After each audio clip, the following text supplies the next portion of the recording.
નમસ્કાર મિત્રો, ઘણા બધા સમય પહેલાંની વાત છે અને કરલી ગામમાં લગભગ 200 જેટલા કૂબા આવેલા છે અને આ કૂબામાં અલગ અલગ સમાજના લોકો રહે છે, પરંતુ કૂબામાં રહેવા છતાં પણ બધા જ ખૂબ જ સુખી છે અને શાંતિથી રહે છે। અને એમાં એક કૂબો છે ને નામ છે વાલજીભાઈ રબારી। અને આ વાલજીભાઈ કે જેમના પરિવાર સાથે પોતે એક કૂબામાં આ જ ગામમાં રહે છે અને વહેલી સવાર થાય ત્યારે પોતે પોતાના ઘેટા બકરાને લઈ અને વન વગડે ચરાવવા જાય અને પોતાની પાસે જે પોતાની પત્નીએ ભાથું આપ્યું છે તે બપોરના સમયે ખાય અને સાંજ પડે એટલે પાછા આવી જાય। આમ એમનો નિત્યક્રમ છે, પરંતુ આજે તેઓ રોજ જે જગ્યાએ જતા હતા એની બીજી જ જગ્યાએ જાય છે અને ત્યાં જઈને જુએ છે તો એક બોરડીનું ઝાડ છે અને તેના નીચે શીતળ છાંયડો હતો અને ઉનાળાનો બળબડતો તાપ હતો। તેથી વાલજીભાઈએ નક્કી કર્યું કે લાય આજે તો આ બોરડીના છાંયડા નીચે બેસી જાઉં અને ભલે ને ઘેટા બકરા ચરતા સાંજે ઘરે લેતો જઈશ। અને આમ આટલું કહીને ત્યાં આરામ કરવા બેઠા અને જ્યારે બપોર થઈને ભૂખ લાગી ત્યારે પોતાના ખભેથી લટકાવેલી થેલી નીચે ઉતારી અને એમાંથી જે ખાવાનું હતું એનું થોડુંક લઈ અને એક રોટલીમાં ત્યાં બોરડીના ઝાડ નીચે મૂક્યું ને કહે છે કે લે બાપ, અહીંયા કોઈ દેવ હોય અથવા તો આ માર્ગમાં જે કોઈ પણ હોય ને તો જમી લેજે બાપ, તને કોઈએ જમાડી નહીં હોય, પરંતુ આજે હું એક પારકો માણસ તને જમાડું છું। આટલું કહીને ભોજન જમી અને પછી વાલજીભાઈ પોતાના ઘર તરફ ઘેટા બકરા લઈને આવી જાય છે અને ઘેટા બકરા લઈને આવ્યા પછી જ્યારે રાત્રે તેઓ ભોજન જમ્યા પછી નિંદ્રાને આધીન થઈ ગયા અને જ્યારે અડધી રાત થઈ ત્યારે તેમને સપનું આવે છે અને તેઓ એ બોરડીના ઝાડ નીચે બેઠા બેઠા જમી રહ્યા છે અને એ બોરડીના છાંયડામાં એમની પાસે એક 80 વર્ષની ડોશીમાં બેઠા છે અને તે ખોબે ખોબે ધૂળ ખાઈ રહ્યા છે। તેથી આ વાલજીભાઈ કહે છે કે તમે ધૂળ કેમ ખાવ છો? કે બેટા ભૂખી છું તો પેટનો ખાડો પૂરવા કાંઈક તો ખાવું પડે ને, કે લ્યોમાં તમને હું જમાડું છું। આમ કહીને વાલજીભાઈ જમાડે છે અને આવું સપનું વાલજીભાઈને આવે છે।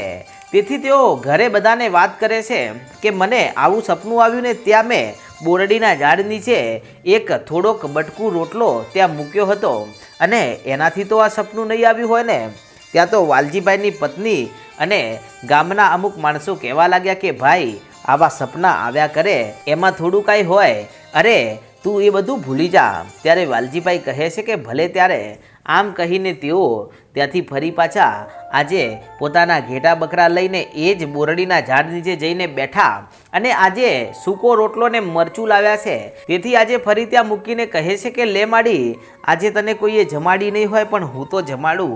આમ કહીને ફરી ત્યાં થોડુંક બટકું રોટલો મૂકે છે ને પછી પોતે બીજું વધેલું ભોજન ખાઈ જાય છે ને પાછા પોતાના ઘરે આવે છે અને ઘરે આવ્યા પછી રાત્રે જ્યારે નિંદ્રાને આધીન થયા ત્યારે આજે ફરી એમને એવું જ સપનું આવે છે ને આજે તેઓ ડોશીમાને મરચું અને રોટલો પોતાના હાથેથી જમાડી રહ્યા હતા ને ડોશીમાં બે હાથે આશીર્વાદ આપતા કહે છે કે જા બેટા, તારી જો દશાના બદલી નાખું તો મારું નામ બદલી નાખજે। ત્યારે આ બાજુ ફરી બીજા દિવસની વહેલી સવારે જાગ્યા પછી વાલજીભાઈ એમના પત્નીને કહે છે કે મારી સાથે આવું સપનું વારંવાર આવે છે, નક્કી આ બોરડીના ઝાડ નીચે કાંઈક તો છે જ। ત્યારે એમની પત્ની કહે છે કે તમે વગડામાં રહો છો ને એટલે વગડાના જ સપના આવે ને, અરે તમે આ બધું ભૂલી જાઓ। આજે ત્રીજા દિવસે પણ વાલજીભાઈ ચાલતા ચાલતા પહોંચે છે વન વગડે અને ત્યાં પહોંચી અને પોતાના ઘેટા બકરા ચરી રહ્યા છે ને તેઓ એ જ બોરડીના ઝાડ નીચે બેઠા છે અને ત્યાં ભોજન જમે છે ને ત્યાં થોડુંક બટકું રોટલો મૂકે છે અને બળબડતો તાપ પડી રહ્યો છે અને આજે તો છાશ વધારે પી લીધી છે તેથી વાલજીભાઈને આળસ ચડી છે। તેથી તેઓ ત્યાં જ નિંદ્રાને આધીન થઈ ગયા અને જેવા નિંદ્રાને આધીન થયા એવું જ એમને સપનું આવ્યું કે જાણે તેઓ એક 80 વર્ષની ડોશીના ખોળામાં પોતાનું માથું રાખીને સૂતા હોય અને ડોશીમાં વાલજીભાઈના માથામાં પ્રેમથી હાથ ફેરવીને પંપાડી રહ્યા છે ને કહે છે કે બેટા, તે વર્ષો પછી મને ભૂખી ડોશીને જમાડી છે ને તો સાંભળ, હું બીજું કોઈ નહીં પરંતુ હું આ બોરડીના ઝાડ નીચે બેઠેલી એક માતા મેલડી છું અને બેટા તે મને જમાડી છે ને તે મારું પેટ ઠાર્યું છે ને તો જા મારા દીકરા, હું મેલડી તને કહું છું કે તું મને સાદ કરજે ને જ્યાં પણ તને વિકટ પડે ને ત્યાં મને યાદ કરજે ને જો ટહુકે હાજર ના થાવ ને તો મને મેલડીને ઓળખે કોણ? અને સાંભળ, આને તું સપનું ના સમજતો, અને એનો હું તને પુરાવો આપું છું કે આવતીકાલે તમારે બહાર ગામ જવાનું થશે અને રસ્તામાં તમારા બળદનું દૂહરું ભાગવાનું છે.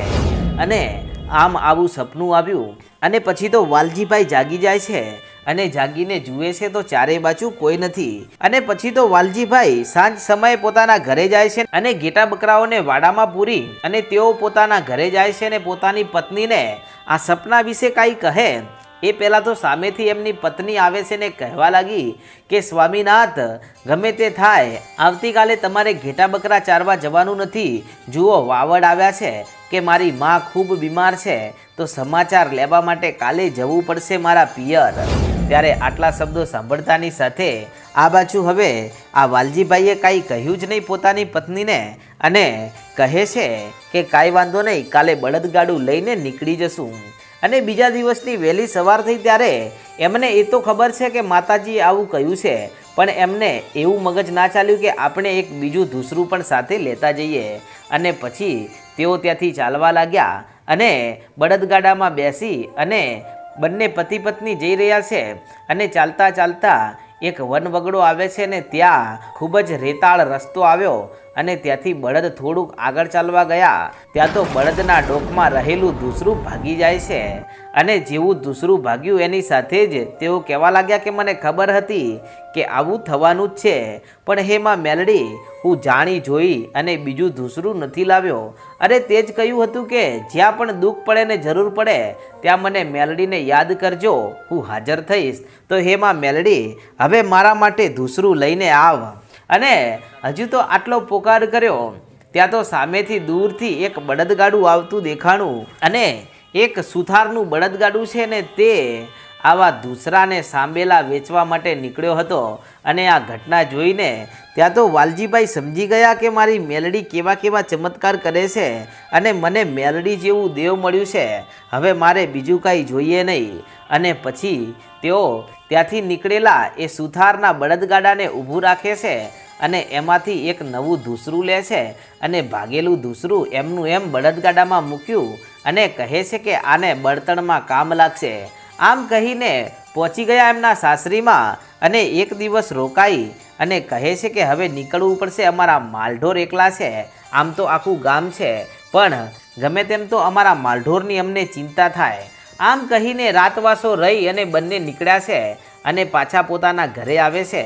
અને ઘરે આવી અને આ બધી જ વાત એમની પત્નીને કરી નાખી છે રસ્તામાં કે ગમે તે થાય મારે માં મેલડીને હવે મારા ઘરે પૂજવા લાવી છે. ત્યારે એમની પત્ની કહે છે કે સ્વામીનાથ, તમને કોણે રોક્યા છે? અરે પહોંચી જાઓ ત્યાં બોરડીના ઝાડ નીચે અને ત્યાંથી માતાજીની રજા લઈને દીવો પ્રગટાવીને ઘરે લાવો અને આપણા ઘરના ગોખલામાં જ માં મેલડીના બેસણા કરીએ. અને પછી તો બીજા દિવસની વહેલી સવારે આ વાલજીભાઈ કે જેઓ પહોંચે છે ત્યાં અને બોરડીના ઝાડ નીચે જઈ અને દીવો પ્રગટાવીને હાથમાં માળા લઈને કહે છે કે તું મેલડી જ હોય અને મેલડી સિવાય બીજું કોઈ દેવ ના હોય, અને જો આ દીવા સાથે તું મારા ઘરે આવતી હોય ને તું મેલડી જ હોય ને તો જ મારા ઘરે આવજે, નહીતર તને 33 કોટી દેવતાઓની આણ છે. આમ કહીને માતાજી મેલડીની રજા લીધી અને માતાજીએ રજા આપીને પછી તો જેવો દીવો વાલજીભાઈએ હાથમાં લીધો એની સાથે એમના શરીરમાં મારી મેલડીનો આવેશ આવ્યો ને આખોટો કરી અને કહેવા લાગ્યા કે વાલજી, લઈ જા મને તારા ઘરે અને તને 5 આંગળીના ટેરવે મને મેલડીને જે જમાડવું હોય તે જમાડજે, પણ જો દુનિયામાં તારા નામનો ડંકો ના વગાડું તો મને મેલડીને ઓળખે કોણ? અને પછી વાલજીભાઈમાં મેલડીનો જે કાર બોલાવતા બોલાવતા જ્યારે આ ગામમાંથી નીકળ્યા ત્યાં તો ગામના સૌ માણસો કહેવા લાગ્યા કે વાલજીભાઈ, અરે આ કોનું ડેરું લઈને આવ્યો છે? અરે તને ખબર છે આ શું ઉપાડીને આવ્યો ને ક્યાંથી લઈને આવ્યો? કે વગડેથી માં મેલડીને લાવ્યો છું.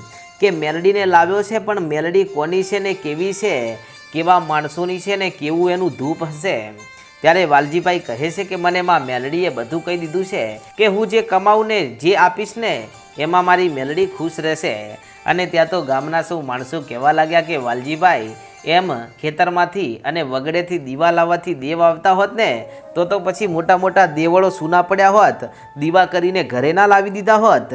ત્યારે આ બાજુ વાલજીભાઈને દુઃખ લાગ્યું ને કહેવા લાગ્યા કે હે માં મેલડી, હવે કાંઈક તો ચમત્કાર દેખાડ. તો મને પણ એમ લાગે કે ના, આ ગામના માણસોને મારી મેલડીએ ચમત્કાર દેખાડ્યો. ત્યારે વાલજીના કોઠે મારી મેલડી ધૂણવાવીને હાકોટો કરીને બોલી કે ગામ લોકો સાંભળો, આજે આખા ગામની વચ્ચે કહું છું કે વાલજીભાઈ ગામડે ગયા હતા ને, ત્યારે મેં મેલડીએ સપને આવીને કહ્યું હતું કે તમારા બળદનું દુહરું ભાગવાનું છે અને એ ભાગી ગયું છે.